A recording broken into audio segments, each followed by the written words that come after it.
Welcome back after this short break, and now it's time to have our esteemed guest here in the studio, who is Dr. Darren Minaric. Dr. Darren has spent 25 years in education and supporting inclusive practices that open opportunities for young people and adults to become active, responsible, and independent citizens. We're glad to have you here. Thank you.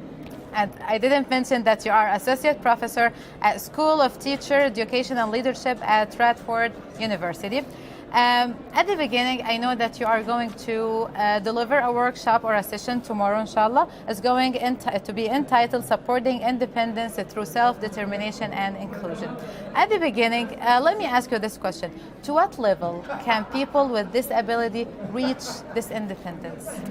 I believe that all people with disabilities can reach full independence in some way or shape or form. It's just a matter of teaching the people who work with them how to create that independence, how to support that independence. And so what I hope to do, along with Dr. Daniel tomorrow in our presentation, is to focus on those academic and social, emotional, and physical things that can be done within a school setting and also outside of a school setting to support full independence. And from your experience over those very long years, what are the social and educational tools that can encourage the children and young adults to be more in charge of their learning, of more independence, let's say? Well, the big key is something called self-determination. And so it's really important for young people to become self-determined. And really what that means is they need to be able to advocate for themselves.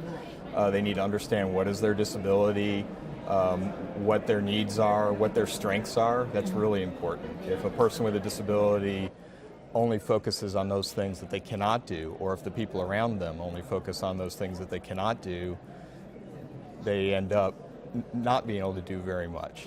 If they can focus on those strengths, on those things that they do well, those skills that they bring that others may not have, those are the things that help lead to better independence.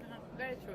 And Doctor, let me ask you this question. Here we are in this international conference. We are having tens and tens of international delegates all gathered here in one place to exchange knowledge and to share findings of research. And how do you really find it? And I would like to know if you have had any talks with any professors from different universities around the world, and how is it going? It's been going well. I've met a lot of professors here from Saudi Arabia and from other countries. And what I'm learning is that we all have the same goals. We all want to see people with disabilities be more independent. We want to see people with disabilities hold jobs, live on their own, have families, do all those things, get the education that they would like to receive. And we all have those same goals, whether you're in the medical field or you're in the education field. At the end of the day, it seems like everybody has that same end goal, which is to help promote independence so that people can live a full life. True. And at the end, I would like to thank you very much for your time. And any final words or message you would like to deliver regarding this?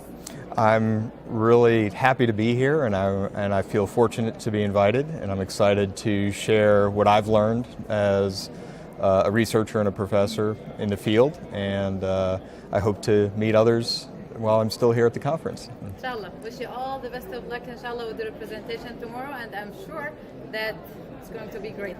Thank you. Thank you so much. So, short break, and then we'll be right back with our esteemed guest at the studio. Stay tuned.